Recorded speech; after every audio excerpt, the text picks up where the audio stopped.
So good morning. My name is Janet Campbell, and I'm legal counsel and director of intellectual property for the Eclipse Foundation. Today I'm going to be talking about managing open source legal issues. I thought first I'd talk a little bit about the Eclipse Foundation itself. Launched in 2001, the Eclipse platform itself was open sourced by IBM at that point in time. There was a consortium that was established. At that point, there was a recognition that they wanted other people to be involved in the continued evolution of the platform.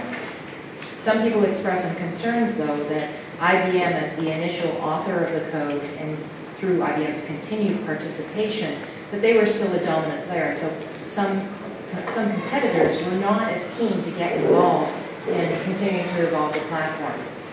And so what they did is they decided that an independent foundation should be formed, and that was the Eclipse Foundation, which was formed in 2004. It had an initial membership model, it had bylaws, and an intellectual property policy that provided an infrastructure to allow for the ongoing development of that platform. Today, in 2009, we have over 900 committers, over 114 projects, and 172 members. Our members, and my colleague Ralph Mueller showed this slide before, are diverse. They're large, small, and come from a variety of different industries. What we've noticed in working with open source software for a number of years now is there's really a maturity model that's involved in open source development. First, in an organization, early stages, there's often a denial that open source is being used in an organization at all. This disconnect may happen between the management level and the engineering level, where you often find management under the perception that open source software is not extensively used within the organization, but at the engineering level, there's an awareness that, in fact, it is. Over time, companies begin to use that software. Once they become more comfortable with the open source software, what it can provide, and the licensing arrangements, you see the organizations beginning to contribute back. Projects continue to evolve, and if there's a bug fix that's in the interest of that company, they're more inclined to give it back to the project. Over time, that use continues to grow, where you may find the organization actually sponsoring a project themselves. And finally, in the most mature portion of the model, you will find that strategic business drivers will be important aspects to open source involvement. Things like industry verticals, where you see in the automotive or insurance sector, the involvement of multiple competitors to build a platform to service that industry.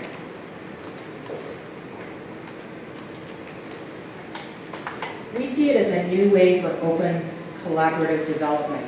Open source software and the structure that the Eclipse Foundation provides allows multiple players to come to the table together to collaborate. You find in multiple projects across Eclipse instances where you have competitors working together to build a common infrastructure that they can all leverage, thereafter adding the value add that differentiates their different product offerings. What we've found for collaboration is that it isn't just enough to have the project itself. There are requirements that are necessary to make it work. First, you need a licensing model and IP management to allow for the sharing of intellectual property and the co-evolution of the technology base. You need a project model that allows for coordinating the investments that the different players are making. You need a governance model so that everybody is operating on the same level playing field and understands the rules of the game. And finally, you need technical architecture for the platform itself.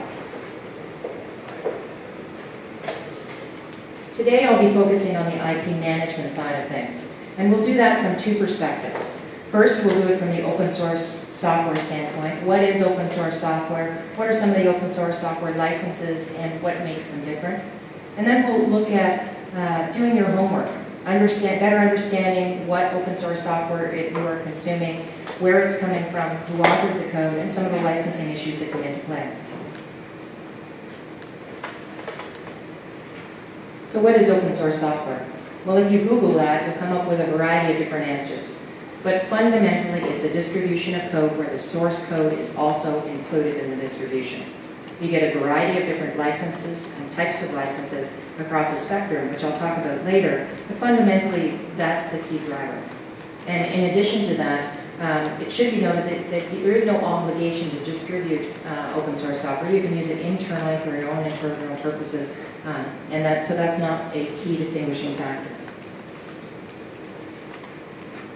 The Open Source Initiative is an organization that has established itself to certify open source licenses, and it's come up with 10 criteria. I won't go into them in detail today. Their website does provide additional detail on it, but it provides 10 criteria of what they consider to be an open source license.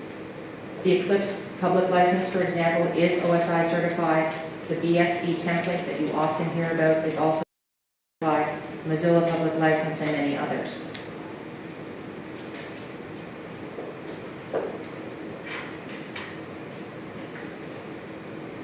Licenses, by their very nature, are grounded in copyright law. When somebody creates a work of authorship, whether that's code or a book, they acquire certain rights. Now, under the U.S. legal system, those rights include the restriction on reproduction, public display, public performance, creating derivative works, and distribution. Now, those same characteristics through the Berne Convention that many other countries, such as Canada and Germany, have signed, also apply. And so broadly based licenses are based in copyright law and relatively consistently interpreted within these minimal boundaries. So the way an author gives you the ability to use software and gives you the permissions that you wouldn't otherwise have is through the license. There are some other terms that you may find included in an open source license, such as an express grant of patent licenses. Not all the time, but sometimes you see that. More typically, you'll see a disclaimer of warranties and representations, and you may also see an indemnification for the contributors. One key difference in open source licenses that really helps define the different